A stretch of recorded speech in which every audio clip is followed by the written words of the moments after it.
네, 오늘은 잠실에서 굉장히 유명한, 잠실이라고 얘기하기 좀 그래. 왜냐면 송파구 여기 송파구 잠실동이나 신천동이 아니고 이쪽은 방이동이거든요. 그래서 잠실이라고 얘기하기 조금 그런데 올림픽 선수촌 아파트에 왔습니다. 올림픽 선수촌 아파트는 1989년에 준공된 아파트고 잠실 엘리트 있는 쪽하고는 좀 거리가 많이 떨어져 있어요. 차가 막힐 때에는 여기 이동하는 게 쉽지는 않아 보입니다. 그러니까 옛날에 지어진 아파트라서 이렇게 들어오면 한양 아파트, 현대 아파트도 그렇지만 압구정에 있는 지상으로 이렇게 가게 돼 있고요. 지하주차장이 있다고는 들었는데 동동마다 이렇게 조그맣게 마련이 돼 있는 것 같아요. 그리고 다 지상주차로 이렇게 해놓고 있고요. 단지가 엄청 커요. 만 세대 넘게 재건축이 된다라고 하거든요. 여기 올림픽 선수촌 아파트에 들어왔어요. 확실히 외관은 오래된 티가 좀 많이 나고 한양 아파트랑 현대 아파트랑 비교했을 때 그것보다는 그래도 더 신식인 것 같아요. 부지가 엄청 넓어요. 이 층수 높아봤자 10몇 층밖에 안 되는 데에 5,500세대가 있으면 재건축하면 만 세대 넘는 거죠. 단지 자체가 엄청 크다 보니까 놀이터가 곳곳에 많고 그리고 이 내부에 하천이 2개가 지나가요. 그러니까 엄청 커요 여기가. 단지가 여기 아까 들어온 적 보셨겠지만 안내도가 따로 있어요. 아파트 단지 안에 천이 이렇게 흐른다고 산책하기 좋다고. 단지 내라는 느낌이 잘 안 들죠. 네, 근데 단지 내야 이게 다. 여기가 워낙 단지가 커서 이게 5,000세대지만 신축 5,000세대랑은 비교가 안 돼요. 대지 자체가 엄청 넓거든요 여기가. 여기는 거의 청계천인데? 네, 청계천인데요 이거? 네. 오. 아, 하남시 나와요? 아, 걸어가면 하남 나와요? 재건축 되면 뭐 여기 천이랑 이런 거 어떻게 개발할지 모르겠네. 손도 네. 살리지 않을까요? 네, 이거 살리는 게 좋죠. 이거 다 만들어져 있는데 맞아요. 이렇게 이미. 면적으로 따지면은 헬리오랑 비교했을 때 여기가 더 넓어요. 둔촌주공하고 비슷하거나 여기가 좀 더 넓거나. 둔촌중도 12,000세대. 여기도 재건축되면 네, 11,000 세대로 네. 들어온다고 하더라고요. 올림픽 선수촌 아파트는 이런 게 특장점이긴 하네요. 단지 내에 이런 게 있다는 게 이게 조경이 아니고 그냥 진짜 천이잖아요. 실내에 잠깐 들어갔다가 여기 어머니분하고 할머니분이 오셔서 나왔는데 그거는 사진으로 대체하면 될 것 보니까 같고요. 이제 복층으로 잘 돼 있고 80년대 아파트인데 되게 특이한 스타일이었어요. 너무 특이했어요. 그 당시에는 엄청났어요. 그 당시에는 그러니까. 혁명 같은 약간 그래도 구조나 이런 느낌은 더펜트 같은 느낌이 있었어요. 아, 물론 더펜트랑 비교할 수는 없지만 그 딱 처음 느낌은 아무래도 요즘 지어진 아파트들보다는 좀 불편한 점들이 있을 거 아니에요. 제가 딱 눈에 보이기로는 이제 주차 문제가 조금 불편할 것 같고 50평대 대비 거실이 조금 작은 느낌이 좀 있고 좀 이렇게 단점이나 이런 것도 말씀을 좀 해주시겠어요? 구축의 단점 엘리베이터. 엘리베이터는 확실히 예, 예. 요즘에 우리가 너무 좋은 아파트만 다녀서 엘리베이터 탔을 때 너무 답답하더라고. 네. 그리고요. 그거랑 이제 거실이 6층이어서 좀 많이 좁고 예전 건물이다 보니까 구조가 잘 안 빠졌어요. 구조가 요즘 구조는 아닌 것 같아요. 네. 그렇죠. 재건축이 되면 만 세대 이상으로 헬리오보다 더 큰 단지가 될 텐데 워낙 부지가 넓으니까 용적률을 옛날에는 못 썼잖아요. 다 저층 아파트였고. 그래서 여기가 이제 재건축 잠룡이다라고 얘기하는 사람들이 되게 많아요. 둔촌중원 같은 경우는 12,000세대지만 사실 둔촌동은 이제 강동으로 넘어가는 쪽이어서 핵심 지역하고는 이제 너무 멀고 아무리 신축이어도 한계가 있을 거라고 보고 주민 입장에서 어떻게 보세요? 재건축하는 거에 대해서. 안전진단을 추진했다가 한번 안 된 적이 있는 걸로. 작년에 안 됐죠. 그래서 네, 또 다시 작년에 시도한다고 안 됐고. 하더라고요. 근데 가능성이 되게 희박하다라고 얘기하시는데 네. 대부분이. 네. 그래서 재건축 그것 때문에 막 들어온다기보다는 거주 환경이나 뭐 학군 때문에 많이. 그 하나 질문 드리. 재건축 때문에 들어오는 게 아니면 뭐 여기가 이제 같은 평형 대비로 봤을 때는 물론 엘리트보다는 조금 싸지만 거주 환경만 놓고 봤을 때는 사실 엘리트 쪽이 더 낫지 않나요? 뭐 공원을 빼고 보면 사실 그쪽이 더 좋지 않나요? 교통이나 뭐 교통 같은 아파트 거는 시설이라든가 이런 것들을 보면. 저 같은 경우는 이제 공원 산책을 네. 좋아해가지고 네네. 더 괜찮을 수도 있을 것 같아요. 아, 그리고 또 궁금한 거 하나가 네. 있는데 10년 거주하셨잖아요. 그 당시에는 그런 걸 못 느꼈을 수도 있지만 여기가 아파트 구성원이라고 해야 되나요? 90년대에서 2000년대 초중반까지는 진짜 여기가 대원 평수 아파트도 많이 없었고 반포뿐만 아니고 송파구에도 이제 신축 아파트들이 거의 없었기 때문에 여기에 진짜 좀 불을 가린 사람들이 많이 살았는데 제가 듣기로는 많이 빠져나갔다고 들었어요. 물론 요즘도 가격이 많이 올랐죠. 송파구 전체가 다 오르면서 같이 오르긴 했는데 근데 그런 입주민 구성의 변화라든가 이런 거를 몸으로 체감하셨나요? 체감을 할 수 있는 게 중학교 때 305동 쪽 57평 네. 쪽에 네, 네. 지나갈 때 거기에 뭐 에쿠스 그 당시에 되게 좋은 차들. 네. 기사님들이 기다리고 계신 거를 좀 본 거. 네. 예전에는 되게 많이 살았더라고요. 내가. 네, 맞아. 회장님들도 많이 살고 네. 부자들 많이 살았어. 맞아요. 지금 보면은 예전보다는 좀 줄은 것 같은데 아직도 오래된 회장님들이나 이런 분들 아, 있을 수도 있죠. 네. 네, 이사 안 가시는 분들 사실 여기가 지금 전월세가 되게 비싼 편이 아니에요. 30%밖에 안 나오더라고. 전월세도 너무 저렴해요. 예를 들어 50평대가 전세가 10억을 안 해요. 그런 거를 볼 때는 어떻게 보면 구성이 당연히 바뀔 수밖에 없는 구조가 되지 않나 라는 생각이 들고 인테리어를 사실 안 하고 살기가 거의 어려울 정도로 좀 많이 노후화된 아파트다 보니 당연히 부에 이동이 될 수밖에 없는. 그리고 그 오래 사셨으니까 뭐 중학교 때 동창, 고등학교 때 동창 동창 이러는 친구들 다 이 단지에 살았던 친구들일 거 아니에요. 네네. 그 친구들도 아직도 되게 오래 살고 있나요, 이쪽에? 빠진 친구들이 한 40%? 30-40% 이상. 우리가 이제 사람들 지나갈 때 일부러 촬영 끊고 그렇죠. 이렇게 했잖아요. 근데 좀 어르신들이 굉장히 많이 지나다니네요. 맞아요. 좀 나이 있으시고 그냥 단지 내에서만 생활하시고 어디에 잘 안 가시는 분들이 살기에는 되게 쾌적할 것 같아요. 올림픽공원도 바로 앞에 있고 하니까. 단지 내 공원이 되게 좋다고 생각드는 게 최근에 이제 한강변에 있는 아파트로 가보니까 한강에 있는 아파트가 한강을 이용을 잘 안 하더라고요. 그렇지, 귀찮아.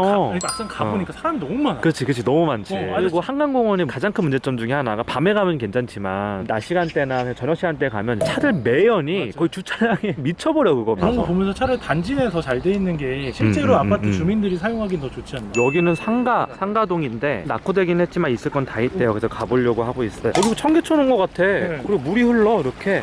여기 되게 신기하다. 상가동이 하나예요? 이 정도 규모면 나뉘어져 있지 않아요? 네네, 중앙상가고 이제 부분적으로 여기는 상가입니다. 이게 상가동이 두 개인가요? 요거랑 하나랑 여기 이게 하나랑. 메인 상가동. 이게 메인 상가동. 진짜 상가라고 야구장 써져 가는 것 있네. 같지 않아요? 그냥 야구장 같아. 제 네. 산문이라 써져 있네. 맞아요. 상가가 보세요. 들어와 있는 업종 수가 어마어마하게 많아. 음식점부터 뭐 피부과부터 엄청 많아. 장난 여기는 아니야. 백화점 같아. 야, 이거 상가가 네, 여기는 근데 이렇게 동그랗게 돼 있어요. 무슨 성 베드로 성당처럼 이렇게 돼 있어요. 동그랗게 방사형으로. 그리고 엄청나게 많은 상가들이 있고요. 공원 오는 사람들이 이쪽으로 이용하러도 많이 온대요. 아, 올림픽공원에서. 네. 아, 이크 상가에 이제 커피숍도 되게 많고 뭐 규동집도 있고 뭐 의원도 있고 그런데 커피빈 있고 이디야 있고 우리가 아는 거 프랜차이즈도 있을 건 다 있네. 그래도. 네, 경기장 같다. 그러니까 경기장처럼 지어놨어. 네. 저희가 올림픽공원이잖아요. 네. 네, 저희는 마무리 촬영을 하려고 이제 단지를 돌아보고 상가도 돌아보고 일로 왔는데 이거 새똥이 장난 아니다.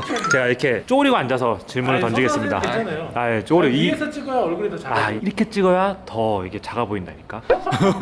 어쨌든 마지막 질문을 할게요. 실제 거주민이 느꼈을 때 만족도와 단점 같은 거는 알기 힘들거든요. 저희 같은 이제 외부인들은. 그거를 짤막하게 정리를 좀 해주셨으면 좋겠어요. 장점부터 말씀을 드리면은 학군, 일단 단지 내에 학교가 있고, 두 번째는 이제 거주 환경, 집 앞에 나와서 산책로에서 올림픽 공원까지 이어지는. 이거는 확실히 특장점인 것 같아요. 저도 서울숲 앞에 살았었거든요. 이제 트리마에 살 때 산책하기 너무 좋았는데 일단 규모가 좀 작고 그리고 길 하나를 건너가야 되는 좀 그런 게 있었는데 단지 내에 연결이 돼 있으니까 이거는 확실하게 특장점인 것 같아요. 그리고 상가에 거의 모든 편의시설이 다 있는 거. 여기서 딴지 하나만 걸어봐도 돼요. 네. 상가에 편의시설이 있긴 있는데 너무 낙후되지 않았나요? 네, 낙후가 많이 돼 있는데. 그러니까 예를 들어 엘리트 S도 상가가 있고 막 그렇잖아요. 그런 데에 비해서는 거기랑 조금 비교하기가. 아, 약간 네, 근데 여기는 약간 상가가 그래도 올림픽공원이랑 겸해져 있어서 공실률도 좀 적어서 뭔가 이렇게 휑해 보이진 않는데 그래도 내부에 있는 시설 자체들이 좀 오래되긴 했어요. 네. 아파트랑 조화가 어울리는 상가 정도지 이거를 어떻게 개선하기는 좀 힘들지 않나라는 생각이 들어요. 오케이. 그리고요. 외지에 있긴 하지만 네, 그래도 네. 올림픽대로가 옆에 있어가지고 교통이 좋다. 네, 단점은 오래된 아파트의 단점인데 시설이 좀 많이 노후화돼 있는데 대표적으로 엘리베이터가 좀 느리고 좁은 그 점이랑 주차도 불편한 불편한 것 것 같아요. 네, 주차도 주차. 그러니까 전체적으로 시설에 대한 부분이 맞아요. 단점이겠죠. 오래된 구축이니까. 아파트니까 궁금한 게 그냥 뭐 예를 들어 저기 살다가 잠실 쪽이 좋으면 엘리트 그쪽으로 이사 가면 더 좋지 않을까 이런 생각은 안 해보셨어요? 파크리오나 이쪽으로? 할머니랑 같이 살고 네네네. 있기 때문에 여기가 좀 더 단지 내에 음. 환경이 그나마 좀 더 좋고 음. 나이 드신 분들이 좀 많아서 같이 어울리기에 좋은 것 같아서 자연과 함께하는 아파트 그런 느낌이어서 엘리트는 약간 좀 젊은 층한테 어울리는 느낌이고 네. 여기는 약간 노장년층? 실제로 그게 노장년층이 많은 것 같아요. 네. 저기 돌아보니까 어르신들이 굉장히 많이 돌아다니는 걸 보고 깜짝 놀랐어요. 특성이 딱 나뉜 아파트인 것 같아요. 네네. 여기는 제일 작은 평수가 30평대죠. 공급 면적 기준으로 봤을 때. 네 그런 걸로 알고 있어요. 30평대에서 60평대까지 있는 거죠. 네, 63평이 제일 아, 제일 큰 평수고요. 25평 있는데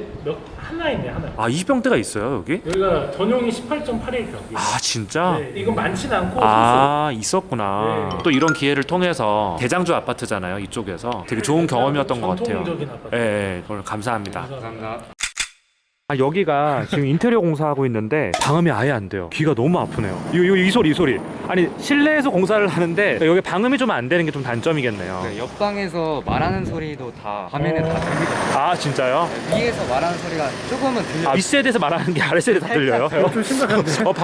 방음이 많이 안 되는구나. 올림픽 선수촌 아파트 임장 후기입니다. 올림픽 선수촌 아파트는 이름에서도 알 수 있듯이 1988년 서울 올림픽과 관련해서 만들어진 아파트인데요. 이곳은 1989 1989년에 준공이 되었는데 아시아 선수촌 아파트와 더불어서 국내 최초로 지하주차장을 설치한 아파트라고 합니다. 당시에는 지하주차장이 거의 없었거든요. 또한 이 아파트는 당시로서는 거의 없는 구조인 복층형 구조랑 중대형 평형들이 많이 있어요. 당시 기준으로는 대형 평형들이 배치되어 있어서 부자들의 관심을 한몸에 받았던 아파트예요. 1980년대 90년대 초반만 해도 주공 아파트가 서민 중산층의 주거난을 해결하기 위해서 10평대, 20평대 초반 평형대를 위주로 아파트를 찍어내던 시절이었거든요. 그 당시엔 부자들이 고급 빌라나 주택에 많이 살았어요. 아파트는 거의 안 살았고요. 그런 시기에 최소 30평형대에서 최대 60평형대 세대를 5,540세대나 지어 공급했으니까 당시로서는 이곳이 부촌으로 자리 잡을 수 있었겠죠. 저희가 이날 방문한 세대는 53평형 복층형 세대였습니다. 최근에는 아파트를 짓는 트렌드가 거실과 다이닝을 넓게 빼는데 옛 아파트여서 그런지 평형 대비 거실이 매우 좁아 보였어요. 하지만 1, 2층에 배치된 각 방의 크기들이 균일하고 두 세대가 함께 생활할 수 있는 구조였습니다. 실제 저희가 방문한 곳은 할머니를 모시고 사는 두 세대가 함께 생활하는 세대였어요. 곳곳에 조금씩 인테리어를 했지만 세월의 흔적, 낡은 부분들이 많이 보였습니다. 복층 대비 층고는 매우 낮은 구조였고요. 그럼에도 생각해보면 1989년 당시에는 굉장히 센세이션한 아파트였음이 분명해 보여요. 올림픽 선수촌 아파트가 1990년대에 부촌이 지위를 확고히 하고 있었는데 2000년대 상황이 점차 변하게 됩니다. 강남 서초권에 지어진 최신 라이프 스타일에 맞는 신축 아파트들이 대거 등장했고요. 송파구 잠실동하고 신촌동에 에스 리젠트 트리지움, 엘리트라고 부르는 신축 아파트들이 대량 공급되면서 상황이 변화하기 시작한 거죠. 또한 서울의 핵심 지역이 이동했어요. 남쪽으로는 한강변을 중심으로 반포 청담동 라인, 북쪽으로는 성동구에서 용산구까지 핵심 지역이 변화했다라고 저는 생각을 합니다. 확실히 최근에는 우리가 강남 3구라고 송파구라고 부를 때에는 엘리트가 자리 잡고 있는 신촌동하고 잠실동을 주로 지칭하는 것 같아요. 그럼에도 올림픽 선수촌 아파트가 가진 특장점이 있다라고 저는 생각하는데요. 저층 아파트로 5,540세대가 있을 만큼 엄청나게 부지가 넓어요. 그 부지를 지나가는 자연천이 2개나 있다는 것, 그리고 자연천을 따라 산책을 하면 드넓은 부지에 올림픽공원과 바로 연결되어 있다는 점, 산책로 숲세권 등을 중요하게 생각하는 사람이라면 굉장히 좋은 위치에 있다라고 전 생각합니다. 이런 점은 개포동 안어힐즈 임장할 때도 했던 말인데 숲과 산 혹은 드넓은 부지에 산책로가 있는 곳을 끼고 있으려면 도심지에서는 살짝 외곽에 위치할 수밖에 없어요. 따라서 입지에 약점이 생기게 되는 거죠. 핵심지 교통의 편익 등을 모두 누리면서 드넓은 산책로가 있고 혹은 산을 끼고 있는 곳은 성수동 서울숲 앞 남산을 끼고 있는 한강다리 바로 앞에 있는 한남동 이태원동이라고 생각을 해요. 이촌동의 용산민족공원 개발이 굉장히 큰 호재인 이유는 여기에 있는 거죠. 핵심 편익 두 가지를 모두 가질 수 있으니까요. 아파트 내부는 영상으로 길게 찍을 상황이 아니어서 직접 찍은 사진 몇 장으로 대체하겠습니다. 이쯤이 인터뷰에서도 알 수 있듯이 현재 실거주로서 올림픽 선수촌 아파트의 가장 큰 편익은 단지 내 초중고가 있다는 점, 2개의 자연천이 단지를 통과하고 있다는 것, 그리고 이것이 올림픽 공원과 연결되어 있어서 산책하기 매우 좋다는 점이에요. 올림픽 선수촌 아파트의 시세를 보면 송파구의 핵심지라고 할 수 있는 잠실보다 평형대별로 좀 다르긴 하지만 일반적으로 10에서